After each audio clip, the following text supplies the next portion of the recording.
What we'll do, we'll pretend that Heidi is going to be our test subject here, our impaired driver that we're going to be running through some tests. Like I talked about, there's certain things we do before we get into actually doing the test. In this particular case, Heidi is wearing glasses.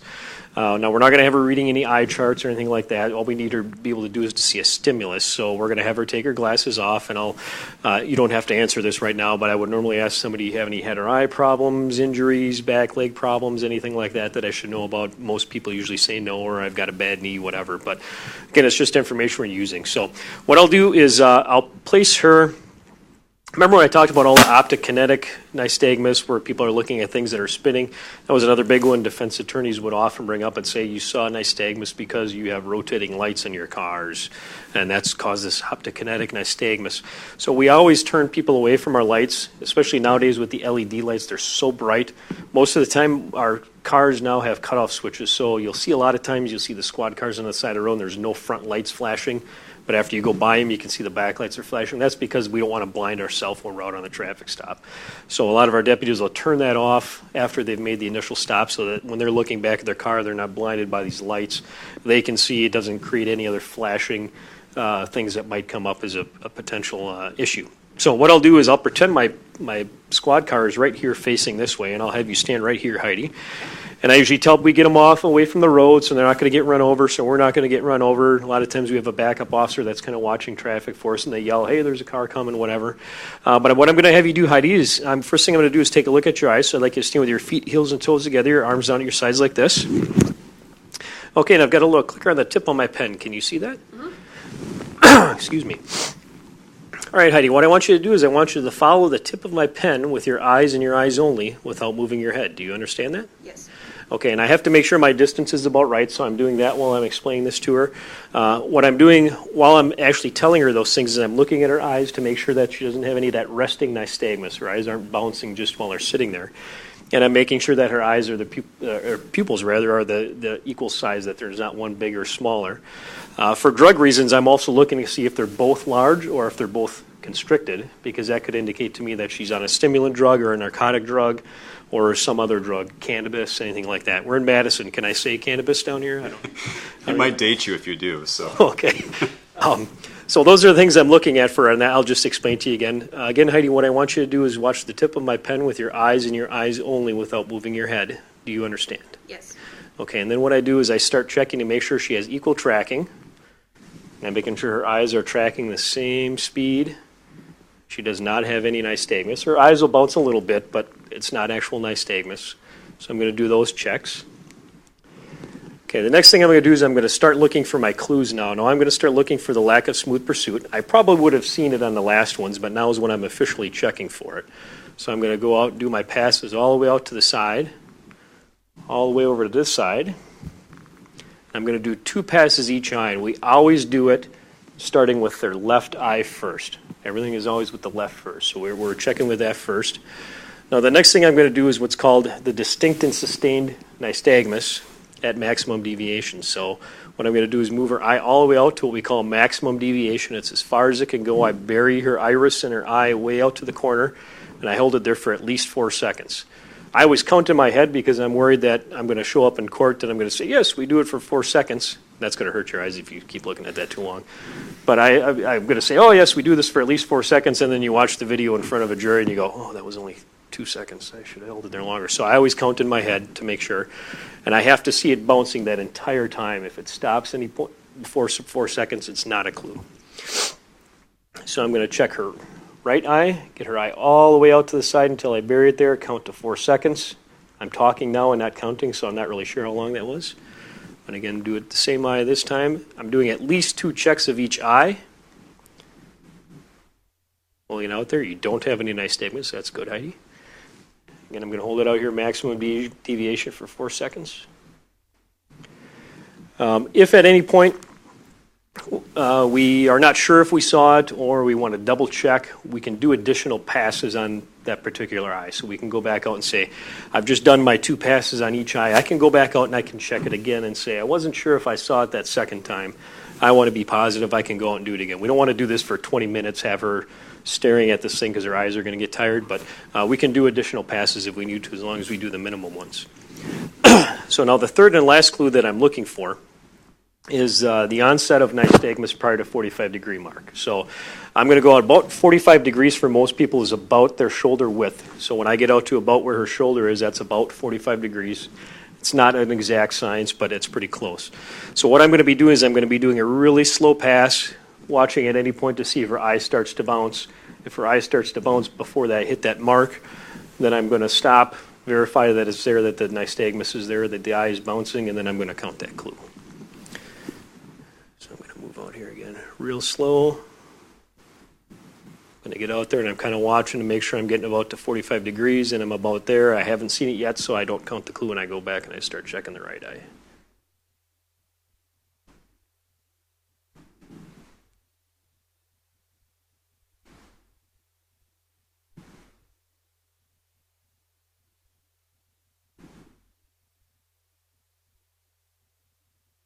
Okay. Now the last thing I'm checking for is not a clue, but it's something we have to check for anyways. It's called vertical gaze nystagmus, which we kind of touched on briefly. If I see any nystagmus here, I'm going to move the stimulus up, and if I see the nystagmus, it's going to mean that she's got a very high dose of alcohol for her, or a very high dose of another drug that causes HGN. And I could talk for about another 5 hours about all those drugs. So that's really all you need to know is there's other drugs that can cause HGN. And if this vertical gaze nystagmus is there, it means she's at real high dose for her. So I'm going to go up, and I'm going to go 4 seconds again. We usually go up until she didn't quite do it, but usually people's eyebrows kind of just start to arch a little bit. That's when we know they're about as far as they can go. Hold it for 4 seconds, and we just do 2 checks. We're looking at both of their eyes here. And you'll see if she had nystagmus, or had VGN, I should say, her eyes will sit there, and as it goes up, it'll just sit there and bounce and bounce and bounce and bounce. It'll be very obvious. So that's it. You can relax. Any questions that you can put your glasses back on. Any questions about what we just saw on that test, class? All right. So that's the first one. It usually goes a little quicker. I'm talking as I'm doing it just to kind of show you what I'm doing, but that's what we're doing. If you see us out on the side of the road, that's what we're looking for. Anyone ever just get like halfway through the test? Some people don't even get to that point. Usually, which is interesting, is you get the people who are like 4 or 5 time offenders or more, as far as OWIs. You stop them and you say, hey, how much have you had to drink? I've had too much. I know I'm going to jail. Just arrest me right now. Well, no, I need to ask you to do these. I'm done. I told you I'm drunk. Just take me to jail. I'm done. Some people do that. Some people get halfway through the test and they go, you know what? I can't do this. I'm done. Just arrest me. I know I'm drunk. Whatever. We try to give them the opportunity to do it and make sure that they have every opportunity to do well in the test and let us make a decision. But most of those people that are 4 or more offenses, they're an O2 case anyway, so all we have to prove is that they've basically had 1 or 2 beers and they're driving. We don't need to prove they're impaired anymore. So. All right, so this is our next test where we're doing the walk and turn? Walk and turn test, yep. You told me your name on the break, but Scott, okay. All right, Scott, what I'm going to have you do is, this is something in our environment, I wouldn't want him walking over this, so I always look before I do these things to make sure there's nothing they're going to trip over. Probably most people are going to do this just fine, but I'm going to make sure that we're in a place where there's nothing that he's going to trip over. So Scott, what I'd like you to do is stand right about there for me if you can. And actually, let's do this the other way. I'm going to have you come over here. And I'll have you stand right about there for me. And then what I want you to do is just imagine that there's a straight line down the ground in front of you, okay? Absolutely. You can use whatever you want to. If we have lines there, we use them. If we don't have lines, we just tell people to imagine them there. It doesn't have to be actually a line. So, excuse me. Okay, so what I want you to do, Scott, is imagine that line down the ground in front of you. Take your left foot, put it on that line. Put your right foot touching heel to toe in front of your left foot like I'm doing. Yep. Arms at your sides. Okay, what I want you to do is stay in that position until I tell you to begin the test. Do you understand that? Okay, when I tell you to begin, Scott, what I want you to do is take 9 heel-to-toe steps down that imaginary line in front of you. Watch your feet, count your steps out loud. I'm going to demonstrate this. When I say begin, your first step is with your left foot like this. 1, 2, 3, all the way to 9. When you get to step number 9, keep your front foot on the line. Turn using your other foot to take a series of small steps like this. And then take 9 heel-to-toe steps back down the line again. 1, 2, 3, all the way back to 9. While you're doing this test, make sure you count your steps out loud. Make sure you watch your feet at all times. Keep your arms at your sides like this. And once you have started the test, do not stop until you've completed the entire test. Do you understand what you need to do? So 9 there, 9 back, turn around at 9. Exactly, as I instructed. as I showed you how to do it. Any questions? I don't believe so. Go ahead and begin. 1, 2, 3, 4, 5, 6, 7, 8, 9. 1, 2, 3, 4, 5, 6, 7, 8. Outstanding. Thank you very much, Scott. Now, have you ever been asked to do this test before that you're willing to admit? I feel like I might have once. Okay. Not like. But you don't do this every day or? No, Okay. No. I have a feeling I got to do this. So, all right, so Scott probably has not done this test before, or if he has, it's been probably to the point where he doesn't remember everything he needs to do or doesn't practice this. I gave him the instructions, we'll say for the first time ever. They seem like you think, wow, it's a lot of information, but I explain it to him in a way that he's able to understand it.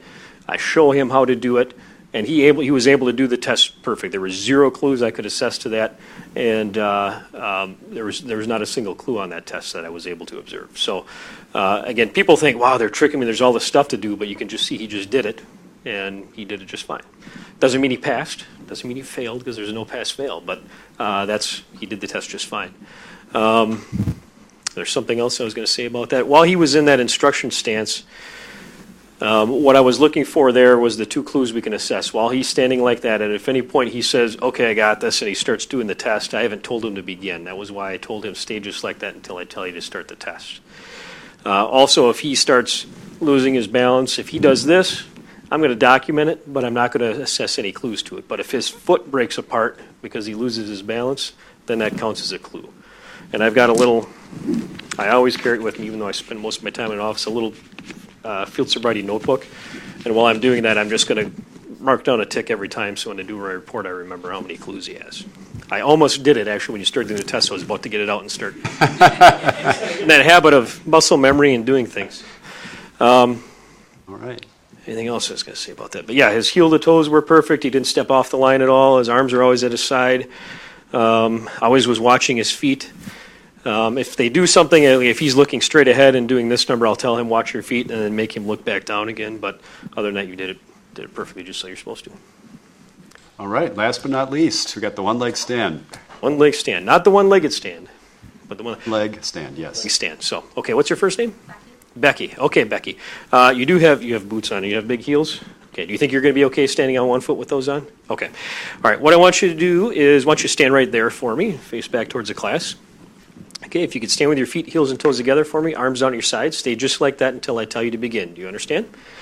Okay, when I tell you to begin, Becky, what I want you to do is raise either foot of your choice about 6 inches off the ground, just like I'm doing. Keep your legs straight. Point your toe down so your foot's parallel to the ground. Keep your arms at your sides and watch your raised foot and count out loud 1001, 1002, 1003, so on and so forth until I say stop. You understand everything you need to do? Okay. Not to be a pain, if she could just take one step forward so I can get it on Absolutely. Is that okay? We're here. Yeah, we got to get you Right. on the recording, so we have this for court. Okay, do you understand everything you need to do, Becky? Yes. Okay. All right, I'll tell you when to begin, and you may begin.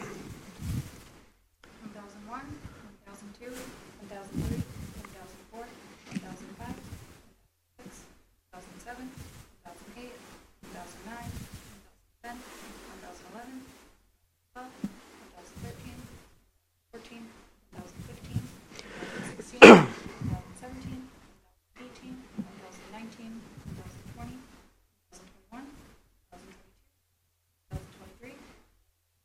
Okay, you can relax. Put your foot back down. Okay, have you ever done this test before, Becky? Yes, but What? I have quite a few friends that are cops, so we sometimes do this for Okay, all right. The point again being behind it that is unless somebody, I mean, people, if they practice this stuff every single day, they might get a little bit better at it. But you really have to do it all the time. But I'm presuming you probably don't do it very often. Okay. I don't, other than just doing this and training and doing it on the road, I don't do it myself either. But you can see that she's probably not impaired. She had absolutely no problem. I said 0 clues to that test. She did everything as instructed. There was nothing I would even note on that, like, oh, she was I don't know, whistling Dixie the whole time she was doing something. So, we'll note down, they miscounted, they missed the number 12 when they were counting, or whatever the case might be. But even though that's not a clue, that would be something we note down. But you did it perfect, so good job. Thank you. Well, class, you did a wonderful job. I think last year our students each had a clue or two. That was my recollection. I don't know what was going on there, but It's Madison, so there might be going on there. But those are our 3 standardized tests we do. And like I showed you, most people, if they're not impaired, they can do them just fine. There is exceptions we take into consideration. I mean, there's some people that just for whatever reason, they do horrible on those tests. They start stumbling, they fall down, whatever. People blame it on all things. I didn't get much sleep last night, or I'm really, really nervous because the cops are here and all this other stuff. Those things really don't have much effect on it. And I can tell you, I've been doing it for 12 years. I've probably done field sobriety on the road with somebody, I don't know, 1,000 times. I mean, it's a lot. I couldn't even begin to tell you. And you can tell that somebody's not impaired or they are impaired. There's some closer ones than others, I think, that you really scratch your head and go, gee, should I be arresting this person? There might be a medication that I just can't see right now that might be causing this. But at the end of the day, most cops don't make bad arrest decisions. They don't arrest people for no reason whatsoever. Nobody wants to do that. So, any follow-up questions, class? Our guest has been very gracious in giving of his time and his knowledge. And I'm salary, so it doesn't matter. any follow-ups? Hey, war stories. Friend did this, and All right. Well, one thing I think it was interesting. yeah, please. By all means, you have the floor. And usually, by the way, I would give you guys candy bars, especially those of you guys that helped out when we did the class last week. I hate boring training, and field sobriety is not. But with cops, it's supposed to be donuts, though, not candy. Yes, thanks. I'll tell you a quick war story. I'm going to stop the tape now. I'm sorry.